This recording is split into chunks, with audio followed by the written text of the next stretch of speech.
Welcome to Pick Up and Deliver, the podcast where I pick up my audio recorder as I leave the store and deliver an episode to you while I walk home. I'm Brendan Riley.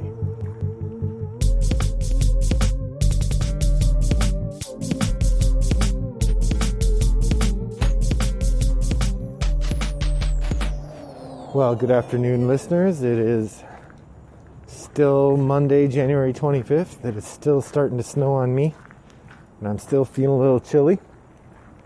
And I'm wearing my mask again. I'll take that off.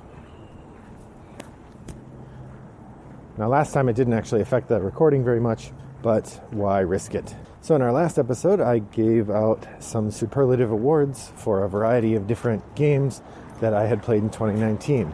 Today, I am following up on that with a more traditional best game of the year kind of conversation. So, a little bit about my methodology.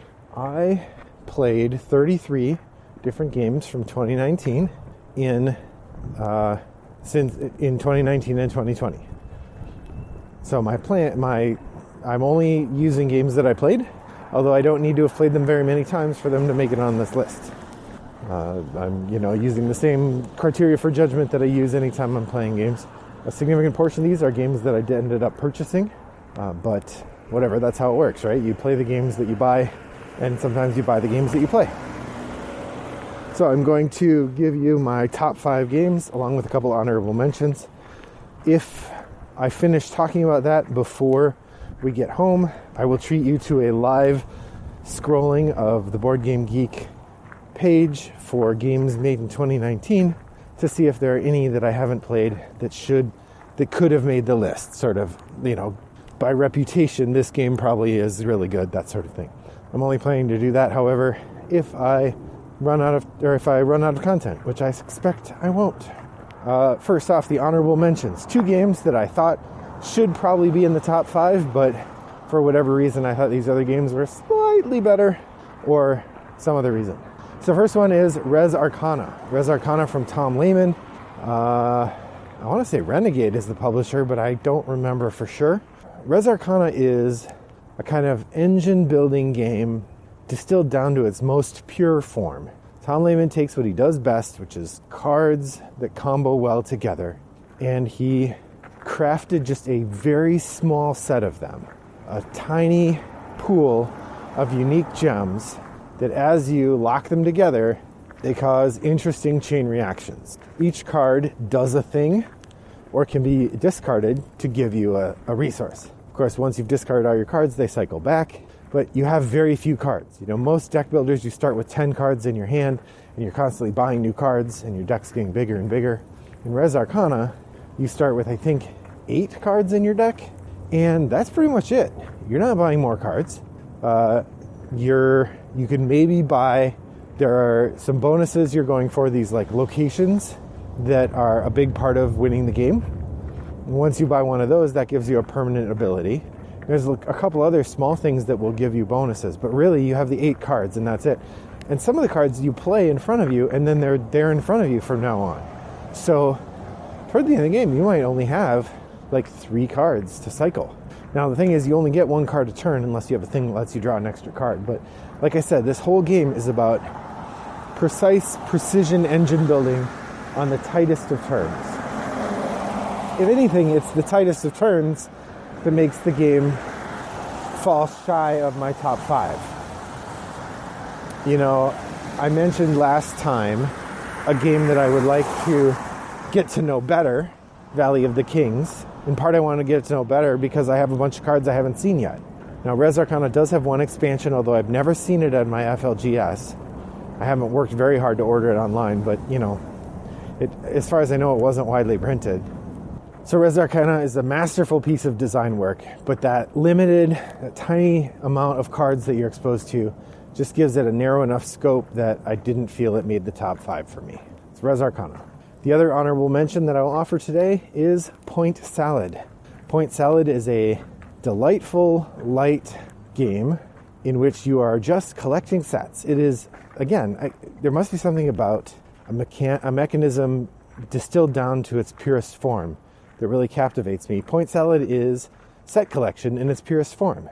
When the cards come out, you can either take them as a veggie or you can take them as a formula. If you take them as a formula, they will get you points based on how many veggies you have. If you take them as a veggie, they get you points based on the formulas you took. No veggie inherently scores points at all. You have no formulas inherently unless you take them.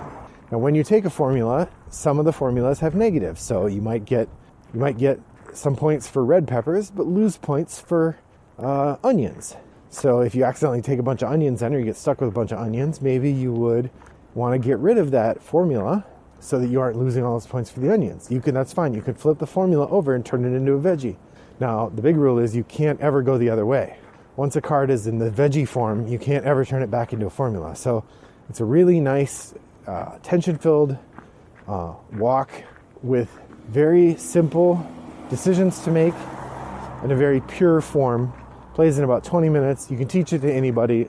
Lots of depth. Point salad. Excellent game. Top marks. Well done. I think that's from AEG. The third honorable mention, and the last before I get to my actual list, is Chocolate Factory. Chocolate Factory is a delightful engine builder from Matthew Dunstan and the other guy, Brett Gilbert. It is like I said, an engine builder. You have this sort of conveyor belt where you have these like chocolates that you are converting into different kinds of chocolates using these little engines you purchased. And then you use those to deliver the chocolates to stores. And you draft these workers and deliver contracts to stores with your chocolates, and that gets you points. Chocolate Factory is really good. I like it a lot. It's pretty samey. Even though you can build vastly different engines, and depending on the cards that come out, you could go for widely different cards, it still feels pretty much like the same game every time you play it, and feels like you really need to take the same strategy every time if you want to win. I've never seen somebody win by ignoring the shops that you go to. Now, admittedly, I've only played half a dozen times, so maybe not. But the shops, when you go to the shops, you get so many bonus points. And if you're able to go to 4 or 5 of if you can get to 5 shops, holy cow, it's so many extra points. Now, sometimes my daughter has gone for the big contracts, and that there is some benefit there, but I've never seen it win. I've never seen her win doing that.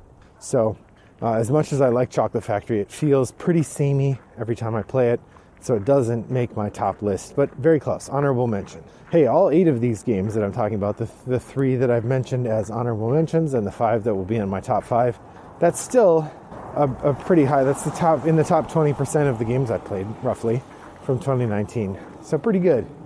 Pretty good indeed. All right, on to the top 5 games. So, once again, the metric here is that Board Game Geek said this game came out in 2019. And I played it sometime in 2019 or 2020. And now, sorting through the 33 games from 2019 that I played, here are the 5 that I consider the best. I will say I did make a rule that I couldn't give a game a superlative award and put it in this top 5. Had I done none of those, it's possible that 1 or 2 of the superlative awards may have made it into this list, but that's a restriction I put on myself. So, I just decided not to do that part. So here are the top 5 games. Number 5. I don't have a lot of dungeon crawlers, and I have no minis-laden crazy games. I don't have any games where you just get a crap load of little plastic minis and they run around the dungeon. At least I didn't until I ordered Hellboy the board game. Hellboy the board game ticks all the boxes for me. Thematically, it is exactly what I wanted. It's a game set around the Hellboy comic books, and this is a character I find really delightful. It's funny and sarcastic, enjoyable action, cool storylines, neato occult stuff, a little bit of Cthulhu, a little bit of Nazis. Of course, the Cthulhu and the Nazis are all villains. You're not pro-Nazi. Jeez. But delight. Weirdo characters. And the board game captures that spirit really well. It also has some really neat mechanisms. The health system in Hellboy involves these 5 tokens that you get. And at the beginning, you have your full health. And then each time you get hit, you take 1 of these damage tokens. And at first, it's just generic damage. It just counts as a thing that happened. It doesn't slow you down at all. However, once you have all 5 of your spaces filled up with these damage tokens, then when you take the 6th damage, you flip 1 over, and now it provides some sort of stymieing penalty. So maybe you have a negative condition that interferes with your ability to roll dice or something like that. It's a really clever system that allows for you to take some hits without hurting too much, but also doesn't make it a cakewalk where you're fully functioning until you die. It does have this accumulation of damage. I really like the turn management system. Unlike a lot of other games, Hellboy is a true co-op. You can choose the order you take your turns, and you can make the most of your turns that way. It's got neat item management and a neat scenario system. I'd say on the downside, it is really fiddly. You really have to pay attention to the rules, and setting up the scenarios is kind of a pain in the butt and not super clear. First time I played, it did take a lot of work to understand the rules and really get it going right. But I've really enjoyed the game, and I'm looking forward to playing it more. Also looking forward to painting all those great minis. So that's something in the future as well. So that's Hellboy, the board game. My number 4 game of 2019 is not a game I own. In fact, it's the only of the top 5 games that I don't own. I would probably buy it. I don't know if I would pay retail, mostly because I don't think it's a game my family would enjoy, but it's definitely a game if you get a chance to play with a cool group of people, if you get a chance to play with your game club or whatever, this is an excellent one. This is QE, Quantitative Easing. Now, QE is, wow, I don't mean to say this again, but it is auction boiled down to its most perfect form. QE is a blind bidding game where you play nations trying to buy companies. And the big thing is, as a nation, you can print as much money as you want. The way the game works is that when you take turns being the auctioneer, putting a company up for bid, and then everybody secretly writes a bid for that company on their board and hands it into you. You look at the boards and award the token to the highest bidder by writing the amount of money they spent on the back of the token, and you give it back to them. Then you give everyone the boards back. Now everybody has one piece of information, which is how much they bid, and one person knows they bid the highest. Everybody else doesn't know anything except that they did not bid the highest. The person who did the auction, of course, knows all the bids and thus has a lot of information. You keep going around like that, getting bonuses for acquiring companies, and there's a couple other things, set collection stuff. At the end of the game, you compare how much money you spent. The person who spent the most money is out of the game. After that, the person who acquired the most points through the varieties of set collection and whatnot wins. So it's a really interesting mix of blind bidding and bluffing and reading the room and hilarious numbers. Like, it's really funny when you do the bidding and somebody writes 3 million and someone else writes 6 million and someone else writes 2 billion.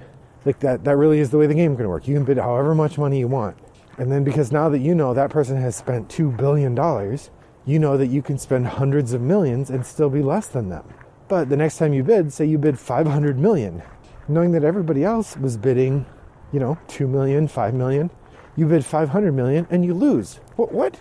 Now you know someone else has overbid dramatically as well. It's great. What a delight. That's QE, Quantitative Easing.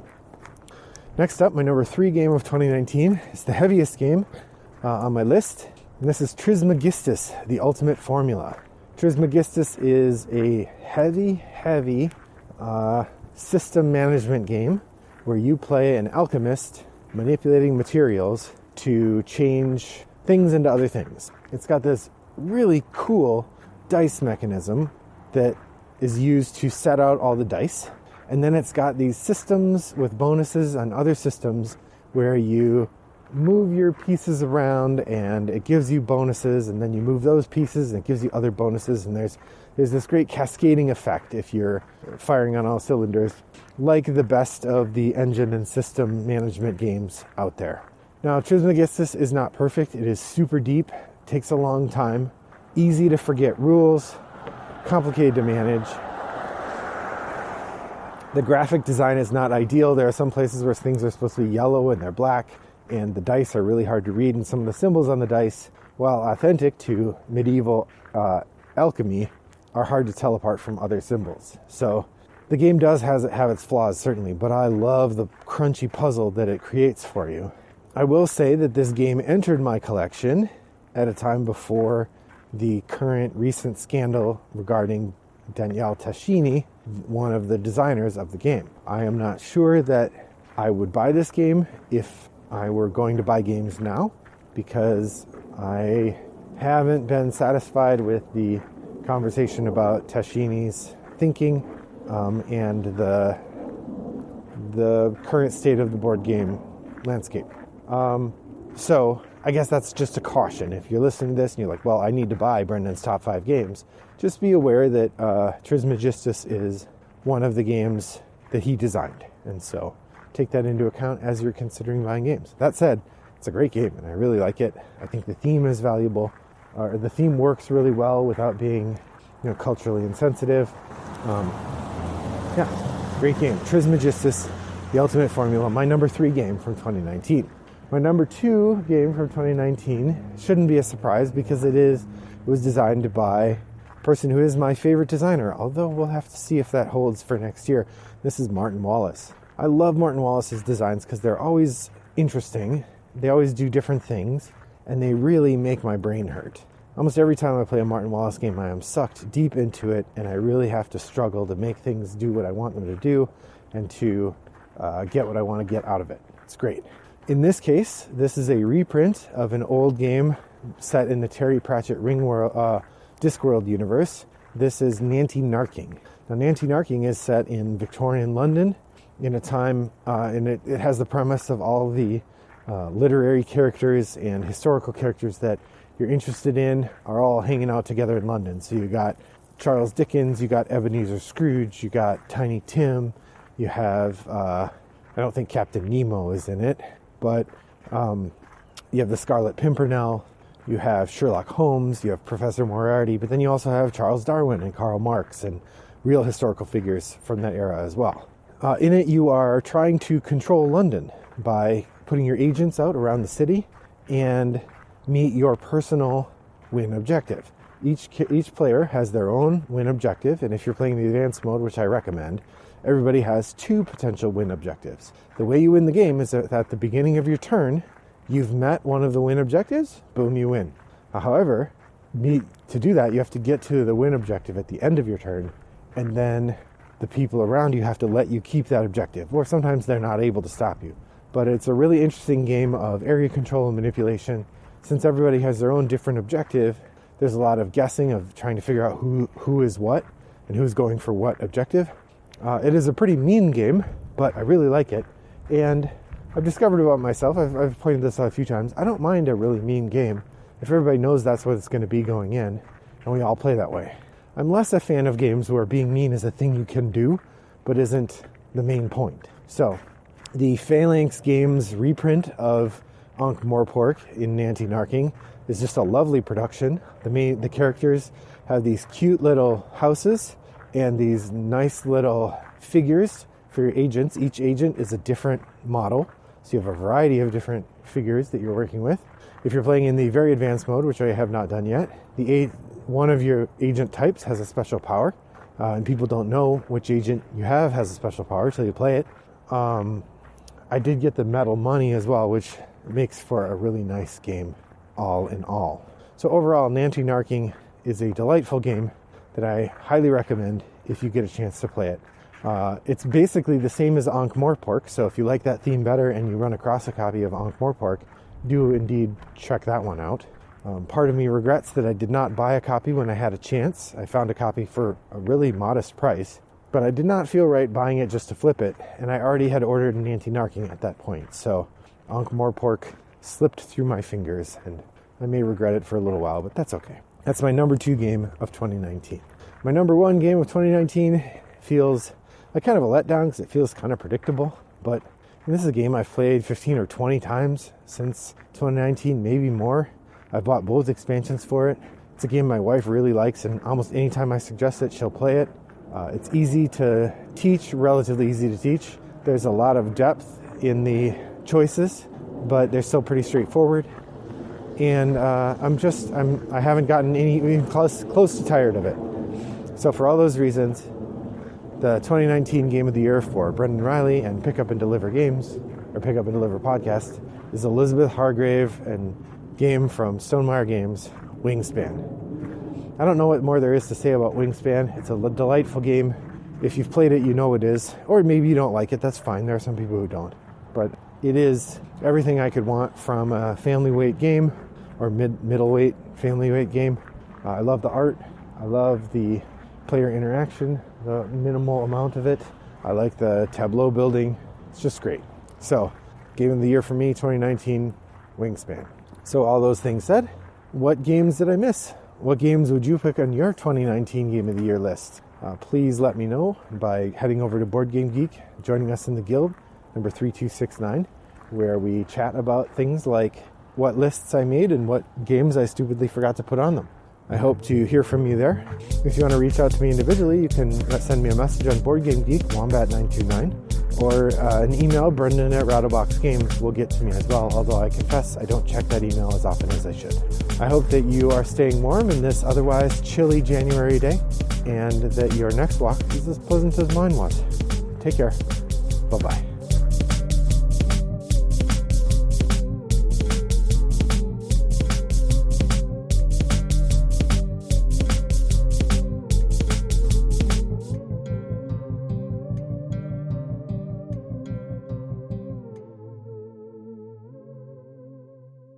Brought to you by Rattlebox Games.